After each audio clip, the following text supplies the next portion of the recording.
MacBook M1 Pro motherboard, no power. There is a shorting in this PMU IC. There is two PMU, main PMU and SPMU. SPMU is shorted to the ground. We have to replace this SPMU, and we have also donor board to replace this PMU. Let's replace the SPMU. This is a bald IC, BGA bald IC, and very tiny IC. Thank you.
PMU, this PMU, see, now we connect our DC power supply.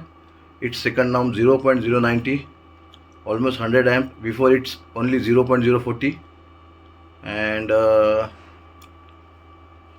it's converting. Yes, 100, 125. Yes, see, pen drive display is there. This M1 Pro is now complete. Thank you.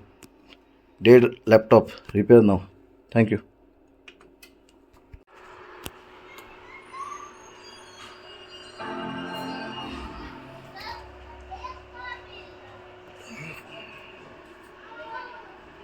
Case study complete. Thank you.